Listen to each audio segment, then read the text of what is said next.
Jesus e seus discípulos chegam a Caná da Galileia para um casamento. O ambiente é vibrante, com risadas, música e danças tradicionais.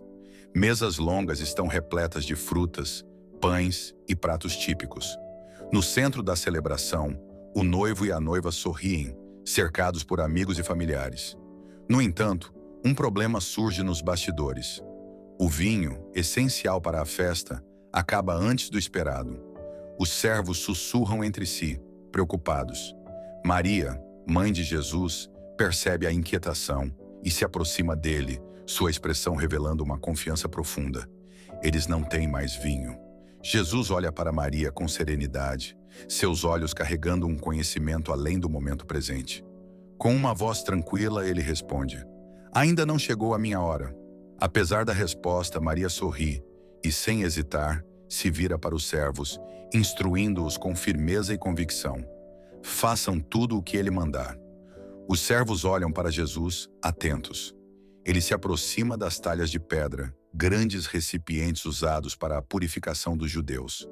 Com um gesto sereno, ordena: "Encham as talhas com água." Os servos obedecem prontamente, carregando baldes e despejando a água até que os recipientes fiquem completamente cheios. O som da água enchendo as talhas ecoa suavemente, enquanto todos ao redor observam, intrigados. Então Jesus dá uma nova instrução: "Agora levem um pouco ao mestre-sala."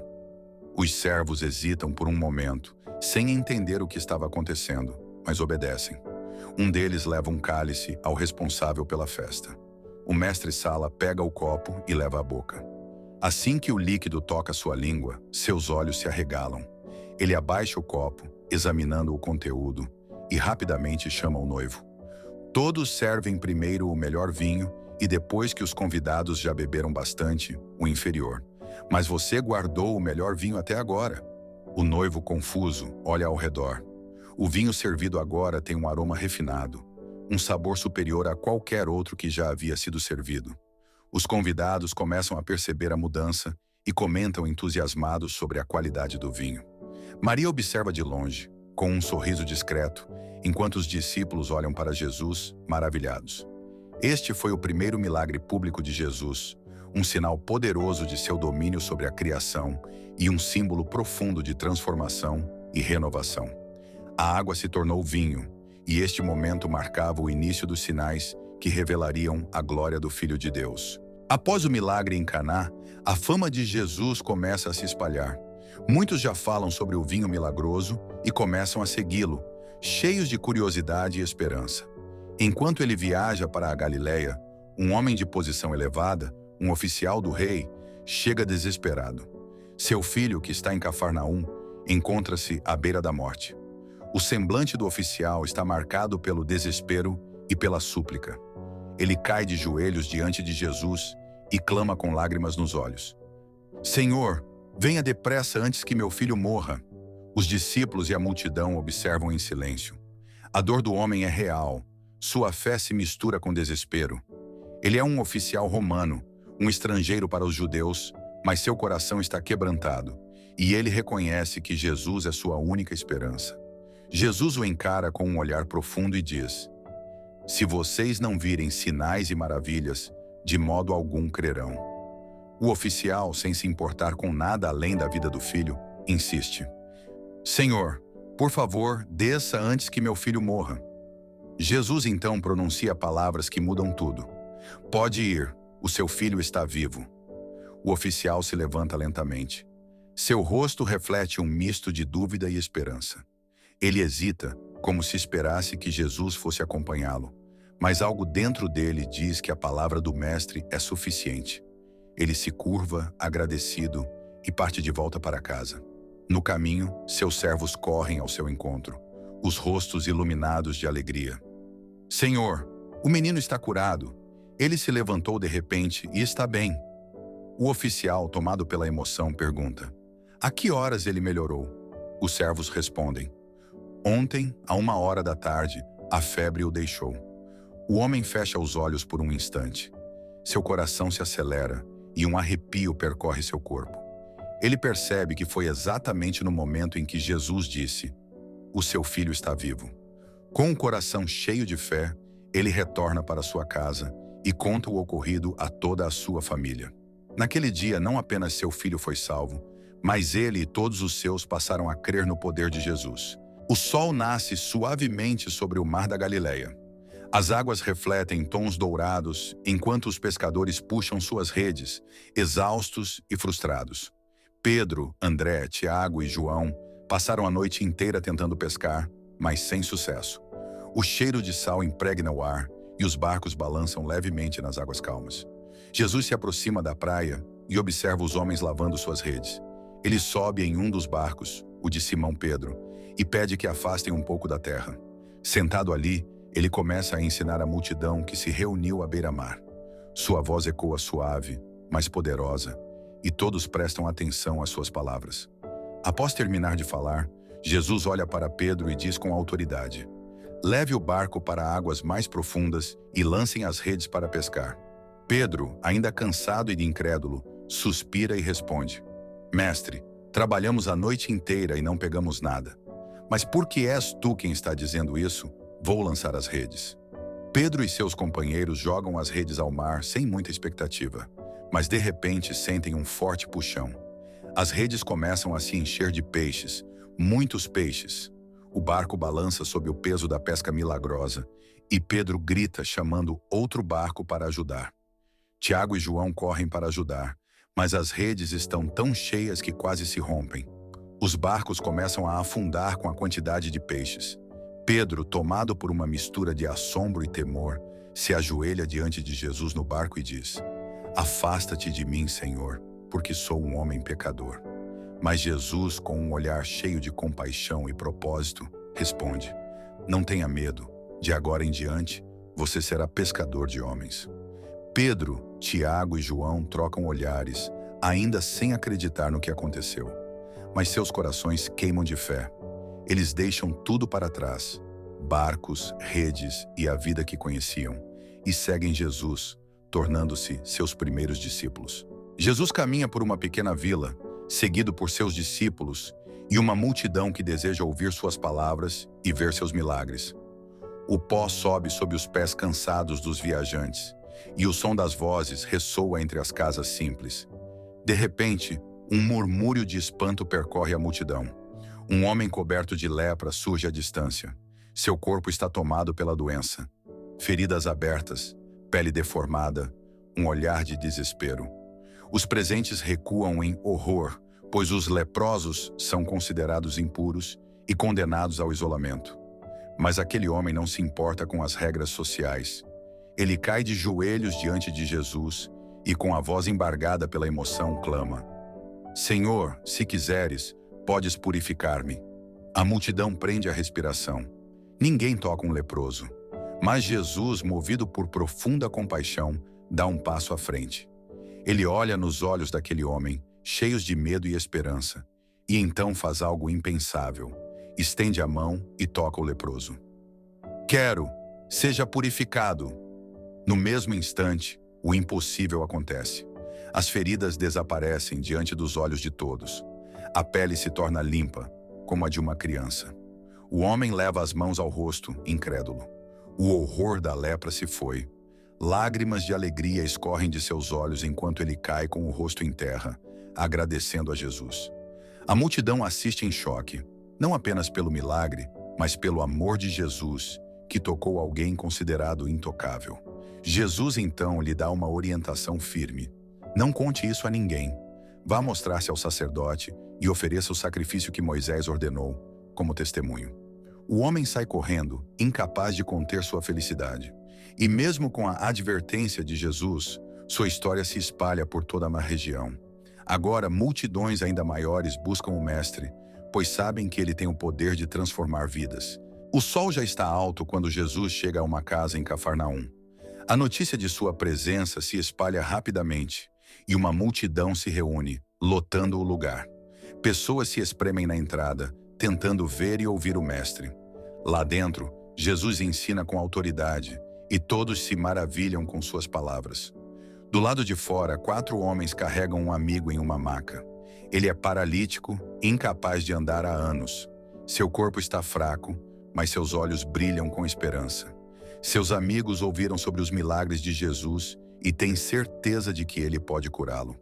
No entanto, ao chegarem à casa, percebem que não há como entrar. A multidão bloqueia a passagem e ninguém lhes dá espaço. Mas eles não desistem. Determinados, olham uns para os outros e sorriem. Eles têm um plano. Subindo ao telhado da casa, começam a remover as telhas com cuidado. As pessoas lá dentro percebem o movimento acima e olham para cima, intrigadas. De repente, um clarão de luz entra pela abertura. Com esforço, os 4 amigos descem a maca com cordas, posicionando o paralítico bem diante de Jesus. O mestre observa a cena com um sorriso. Ele vê mais do que apenas um corpo doente, vê uma fé inabalável. O silêncio toma conta do ambiente enquanto Jesus olha para o homem e diz: "Filho, os seus pecados estão perdoados." Murmúrios surgem entre os fariseus e mestres da lei presentes. Seus olhares são de indignação. Eles cochicham entre si: "Quem é este que fala blasfêmias? Somente Deus pode perdoar pecados." Jesus percebe seus pensamentos e responde com autoridade: "O que é mais fácil dizer? Os seus pecados estão perdoados? Ou levante-se e ande?" Mas para que saibam que o Filho do Homem tem autoridade na terra para perdoar pecados. Ele então se volta para o paralítico, que observa tudo com olhos cheios de expectativa. "Eu lhe digo, levante-se, pegue a sua maca e vá para casa." O silêncio se transforma em espanto quando o homem sente uma força nova em seu corpo. Suas pernas, antes fracas e imóveis, agora têm vida. Com um impulso, ele se levanta diante de todos. A multidão explode em gritos de admiração. Ele pega sua maca e sai andando, rindo, chorando, pulando de alegria. Seus amigos ainda no telhado comemoram, levantando os braços em vitória. As pessoas glorificam a Deus dizendo: "Nunca vimos nada assim." Enquanto a multidão se dispersa, Jesus segue seu caminho, sabendo que este foi mais do que um milagre físico. Foi uma prova de que ele tem poder para transformar vidas por completo. O dia chega ao fim e Jesus, exausto, após ensinar e curar multidões, decide atravessar o mar da Galileia com seus discípulos. Ele entra no barco e repousa na popa, apoiando a cabeça sobre um travesseiro. O céu começa a se tingir de laranja e púrpura, refletindo sobre as águas calmas. Os discípulos, muitos deles pescadores experientes, conduzem o barco com tranquilidade. A brisa noturna sopra suavemente, e o som das ondas batendo no casco traz uma sensação de paz. Mas essa calmaria não dura muito. De repente, os ventos mudam e uma tempestade violenta se forma. Rajadas furiosas cortam o ar e ondas gigantes começam a açoitar o barco. Os discípulos lutam para controlar a embarcação, mas a água invade rapidamente, ameaçando afundá-los. "Estamos afundando!" grita um deles, segurando-se com força nas bordas do barco. Pedro, João e os outros puxam os remos com todas as forças, mas é inútil. A tempestade é intensa demais. Relâmpagos iluminam o céu, trovões ressoam como um rugido divino, e o pavor toma conta de todos. Em meio ao caos, eles se voltam para Jesus e o encontram dormindo. Sim, enquanto o barco é sacudido violentamente, ele descansa, sereno, como se nada estivesse acontecendo. O desespero toma conta dos discípulos e um deles o sacode com urgência. "Mestre, não se importa que pereçamos?" Jesus abre os olhos lentamente e se levanta. Seu olhar é tranquilo, mas firme. Ele encara a tempestade que continua a rugir ao seu redor. Então, com autoridade, levanta a mão e ordena: "Silêncio, acalme-se." Imediatamente os ventos cessam. As ondas furiosas se transformam em um espelho tranquilo. A tempestade simplesmente desaparece, como se nunca tivesse existido. Os discípulos ficam paralisados. Suas respirações ofegantes preenchem o silêncio que agora domina o barco. Jesus olha para eles e diz: "Por que vocês estão com tanto medo? Ainda não têm fé?" Eles se entreolham, incrédulos. Então, cochicham uns para os outros: "Quem é este que até o vento e o mar lhe obedecem?" Mais uma vez, eles percebem que estão diante de alguém muito maior do que imaginavam. O barco de Jesus e seus discípulos desliza suavemente sobre as águas calmas, aproximando-se da região de Gadara, um território gentil à margem oriental do Mar da Galileia. A noite já havia passado, e os primeiros raios de sol tocam a terra rochosa e árida. O ambiente é silencioso, mas uma sensação estranha paira no ar. Assim que Jesus e seus discípulos desembarcam, um grito aterrador corta o silêncio. Do alto de uma colina, uma figura surge, correndo em direção a eles. Seus cabelos estão desgrenhados, suas roupas rasgadas, e seu corpo coberto de cicatrizes e feridas abertas. Seus olhos estão cheios de desespero e fúria. Os discípulos recuam, assustados, mas Jesus permanece imóvel, seu olhar firme e compassivo fixo no homem que agora se lança ao chão diante dele. "O que você quer comigo, Jesus, filho do Deus Altíssimo?" brada o homem com uma voz gutural, não inteiramente humana.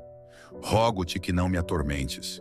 O silêncio pesa no ar enquanto todos observam a cena, perplexos. O corpo do homem treme violentamente. Seus gritos ecoam entre as cavernas próximas, onde há sepulturas abandonadas.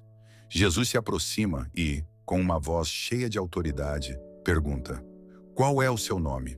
A voz do homem se distorce em um som aterrador, enquanto ele responde: "Meu nome é Legião, porque somos muitos." Os discípulos trocam olhares inquietos. Eles sabem o que isso significa. Esse homem não está possuído por um único espírito maligno, mas por uma multidão deles. Os demônios dentro do homem começam a implorar: "Não nos mande para o abismo, deixe-nos entrar na manada de porcos." Jesus olha para uma colina próxima, onde uma grande manada de porcos pastava tranquilamente. Então, com um simples gesto, ele concede permissão. No mesmo instante, o homem dá um grito agonizante quando os espíritos malignos o deixam e se lançam nos porcos. Os animais enlouquecem, começam a correr descontroladamente e, em um frenesi caótico, todos se precipitam penhasco abaixo, caindo no mar e se afogando. Um silêncio profundo toma conta da cena. O homem, antes possesso e atormentado, agora está sentado aos pés de Jesus, em paz, vestido com roupas limpas que os discípulos lhe deram. Seus olhos, antes cheios de terror, agora brilham com gratidão. Os moradores da cidade chegam, alertados pelos pastores dos porcos, e ficam aterrorizados ao verem a cena. Em vez de se alegrarem com o milagre, sentem medo e imploram para que Jesus vá embora. O homem liberto se levanta e olha para Jesus com súplica: "Mestre, deixe-me segui-lo." Mas Jesus sorri e responde: "Vá para sua casa e conte tudo o que Deus fez por você." O homem, agora transformado, obedece, indo pela região proclamar as maravilhas que havia experimentado. Os discípulos, ainda atônitos com o que testemunharam, voltam ao barco com Jesus, refletindo sobre o imenso poder que acabavam de ver em ação. Jesus caminha pelas ruas de Cafarnaum, cercado por uma multidão que se aperta ao seu redor. Homens, mulheres e crianças se esticam, tentando vê-lo de perto, alguns clamando por milagres, outros apenas querendo ouvir sua voz. A agitação é intensa, mas Jesus segue com um propósito claro. De repente, um homem respeitável da cidade se lança aos pés de Jesus, desesperado. É Jairo, um líder da sinagoga, conhecido por sua fé e influência. Mas naquele momento, ele não se preocupa com sua posição. Seu rosto está marcado pela aflição. "Mestre!" ele clama, com os olhos cheios de lágrimas. "Minha filha está morrendo. Venha, por favor, imponha as mãos sobre ela para que viva." Jesus olha para ele com ternura e acena com a cabeça.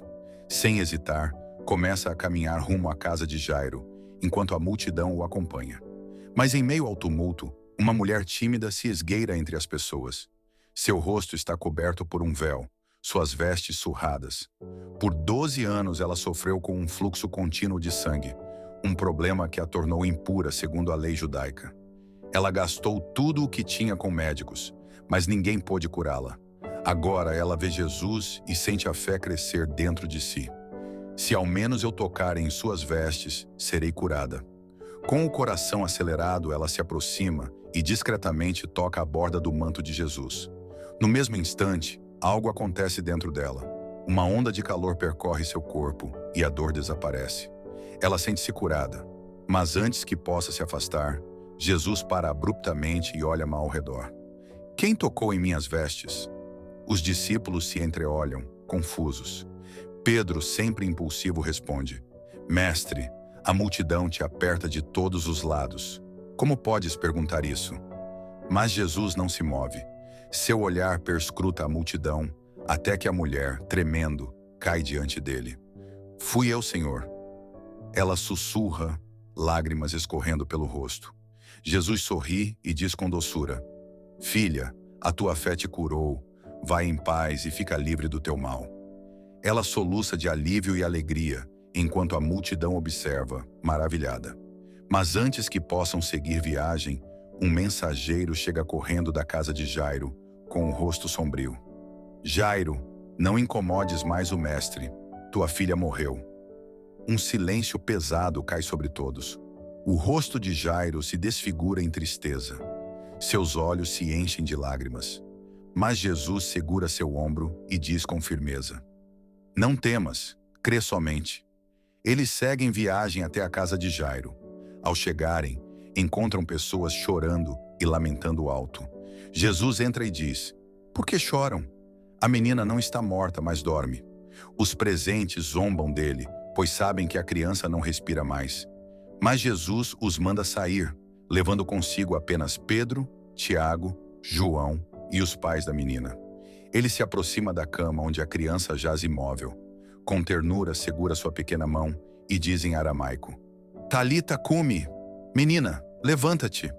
No mesmo instante, a menina abre os olhos. Ela respira fundo e se senta. Seus pais prendem a respiração, incrédulos. A menina sorri e pula da cama, como se nada tivesse acontecido. O rosto de Jairo se ilumina em lágrimas de alegria. Sua filha estava morta e agora está viva.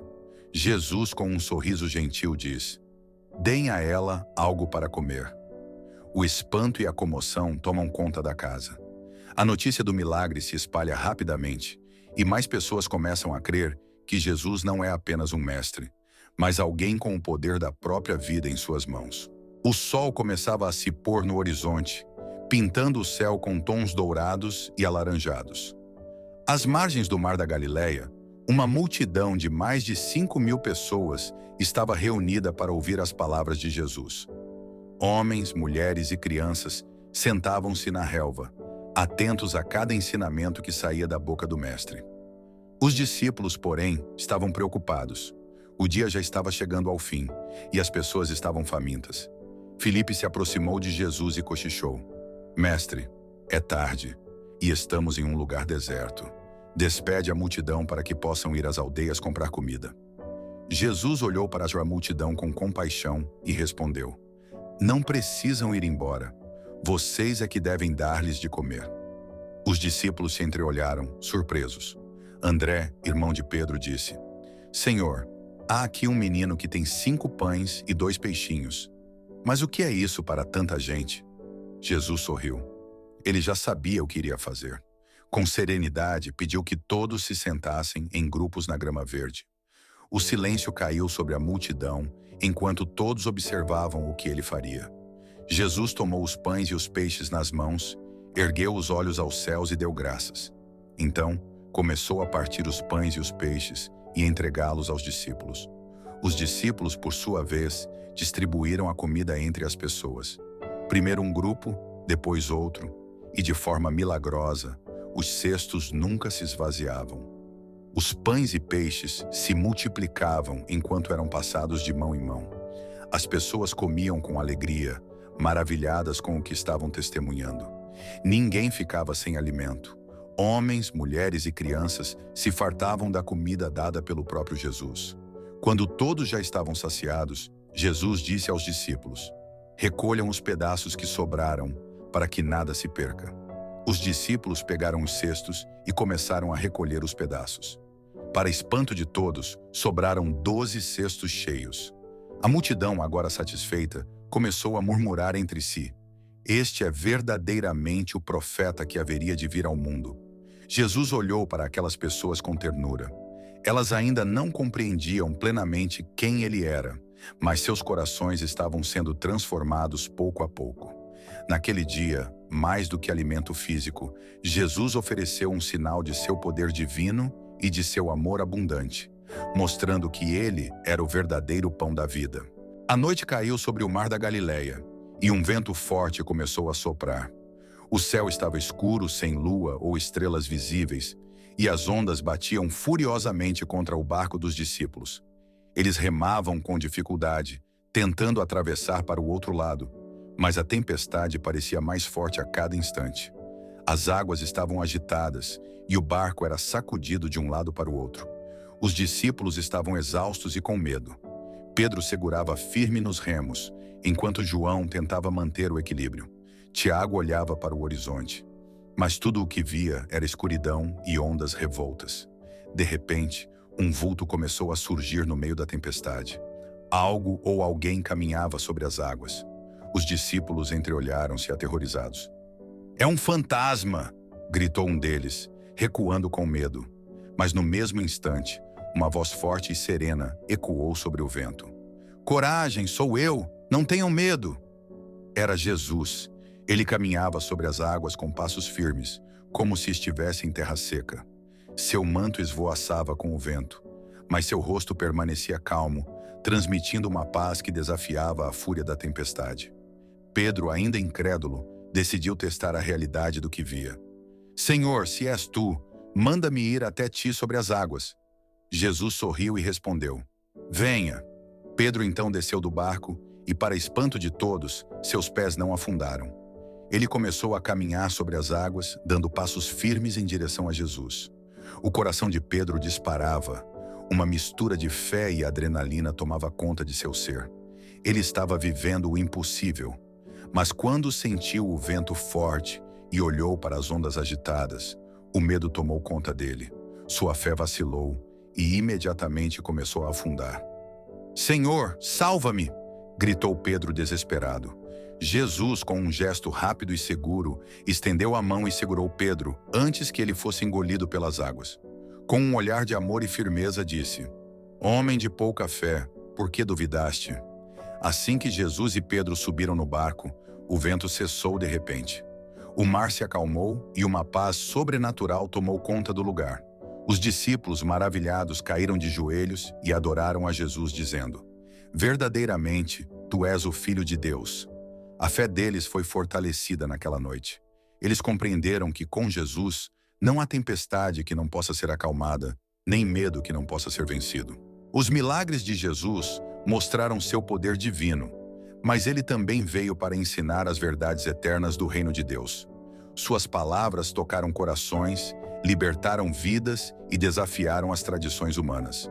No próximo episódio de Fé Viva, mergulharemos em O Mestre dos Mestres, os ensinamentos de Jesus, o Sermão da Montanha, as bem-aventuranças e os segredos do reino, o mandamento do amor, o verdadeiro significado da compaixão, as parábolas do reino, lições eternas sobre fé, perdão e salvação. O caminho, a verdade e a vida, a maior revelação sobre quem é Jesus. Mas nem todos aceitavam seus ensinamentos. A verdade incomoda aqueles que vivem na mentira. No episódio seguinte, tempestade na caminhada, o conflito com os religiosos. Veremos como os fariseus e líderes da época tentaram silenciá-lo. O choque entre Jesus e os religiosos hipócritas, questionamentos e armadilhas contra o Mestre, o verdadeiro significado da lei e da graça. A autoridade divina que ninguém podia negar. Prepare-se para mensagens poderosas e revelações transformadoras. Se inscreva no canal Fé Viva. Ative as notificações para não perder nenhum episódio. Deixe seu like e compartilhe esta mensagem. Comente abaixo. Qual ensinamento de Jesus mais marcou sua vida? Nos vemos no próximo capítulo.